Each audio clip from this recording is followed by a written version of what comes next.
we de nya wa awa ke chokwati ke egua makali we la do awa na ni nya do imam la ba ka fa to di ka do ya da ko bola yo ke paso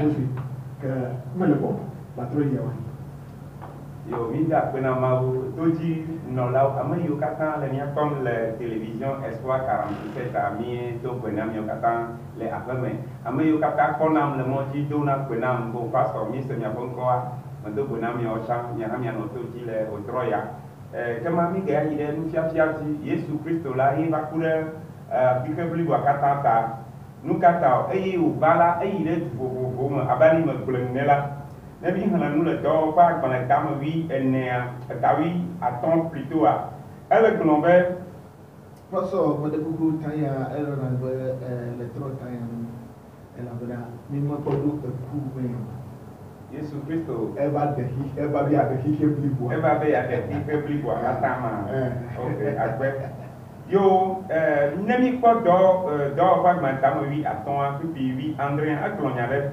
afin que le reste des hommes cherchent le Seigneur, ainsi que toutes les nations sur lesquelles mon nom est invoqué, dit le Seigneur qui fait ces choses. Aye, ti ya o kolobena amakotio la bo wati mau, aye tu ko ne sele ke mo yo ye ba nko tarola, bena o katan wati ne penwa. À qui elles sont connues de toute l'éternité, abaye ou défiant au katato mabomabomike. C'est pourquoi je suis d'avis qu'on ne crée pas de difficultés à ceux des païens qui se convertissent à Dieu. Si avec Bokolombena, il me dit bena wacho akokutibu adade trosubo la odi trosubo bien mo bi era ba kuri tani ni to na fatani twani mi ko pasalo sai ma ko ade pe ndagbe na to ipola o chami ni paso a inú kéde ń hàn Israel bí trọ́ náà gbé níbi bọ́ ìdọ́ ọba gbalẹ̀ ní ìwé àtọ́ tó kúkú yá ní yí báyìí gbọ́dọ̀ kéde ń hàn yá ọ̀la kọ́ bí kákákú gbèmí ń bọ́ pàtàkì Yéṣu gbọ́dọ̀ fún mi máa ń bẹ̀rẹ̀ náà yàrá ní yíyá ní o èyí á bẹ tẹ́ màá mú lè bẹ̀ sí wọn. parce que pásọ̀ lè rìn ká ẹ bá dó article 15 verset 19 à ebe Pierre ń tọ́ lè gbọ̀dọ̀ bí náà c'est pourquoi je ne vois pas de difficulté. Sebe ele chebena yemule pobe nge age wadum puna yemule po avode ke wawodo amiko enyakenti olebre parce que nenyati pe Yesu balaba de yakiwa ela ke blele bible mais ela ke blele Yesu notelemaki que verset le kaebeli je n'ai été envoyé qu'au bleu de la maison d'Israël. Mon don les yeux là et pas. Yesu ni Yesu ba tronya. E wa mi o mi ja dai lo Yesu si egbe won. E no la ko bi na e do o ba gba le won to ke e pasona ni soa. Ne mi tro ba ngbe du me vilia. Ne mi po acte 10 verset 28 à 29 que Simon Pierre il connaît go italien go le ke betelo. Et bien tu sais qu'il est interdit à un juif de se lier à un étranger et d'entrer chez lui. On y a bien, nous laissons même, au Bénin Israël, il n'est pas de, avec les Israël, il n'est pas de qui les hommes. Bon, il y a souvent des gens qui nous gagnent.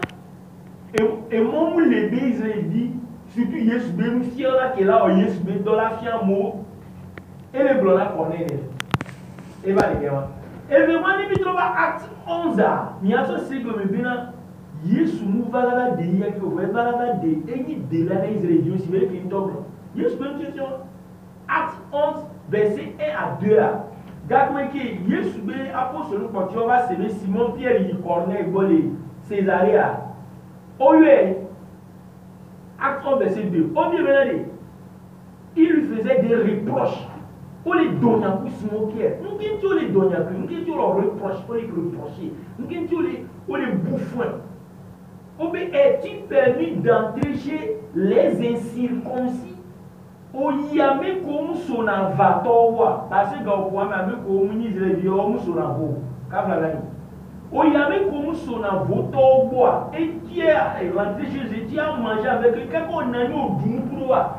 N'est-il nous balo, nous balo que Simon Pierre veut d'où Koura avec le Israël et les Nignane les Jérusalem au lieu de développer les Donyabia parce que Yesu va pour ce loi et c'est que Yesu donne le Matthieu 10 verset 5 benali ça dit n'allez pas vers les païens mimbayami comme Israël donc Yesu doucement que les gars n'est depuis Yesu va la délier qui moi et là que mon nyanya maintenant Yesu va pour se lever Yesu va la dire donc à yo que Yesu nous serons là et nous serons vivants yo que on Yesu bédo et abai ni so pas soir et globe Messia et globe de là de Babylone nya depuis globe le fait que vous pas soir à troga parce que domi glorifia et à globe Messi globe mao ni soit pas ça au Messi comme un de là ah Messi comme un de là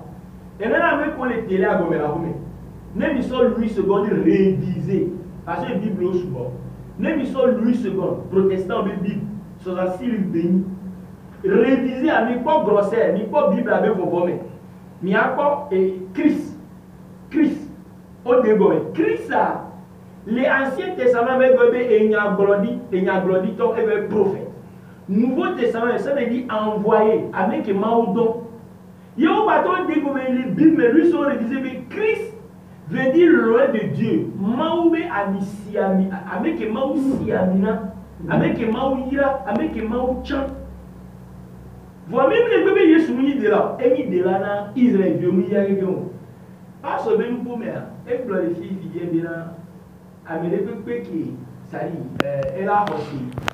Kuro Yeshua be evareta kake globe kure kaira kodidi les ayants qui passent au blanc yebena verset afin que Yesu globe je suis le chemin la vie et la vérité muni et mon là pour t'attirer là pas bela mais les manteaux mai mao mai paradis ni toni Yesu Dieu Yesu globe ne bena va Yesu trop denyawa globe yeni et mon là pas de kunya te penez Dieu parce que Yesu montre que globe yeni mon pas de kunya te pea amener mai mao bonim tueto amener les mecs quand même les Israéliens qui bon moment donné Yesu dole Yesu tout trop aider comme mais Yesu pour nous poids et moi ben benya et l'eau donné et toi va les règles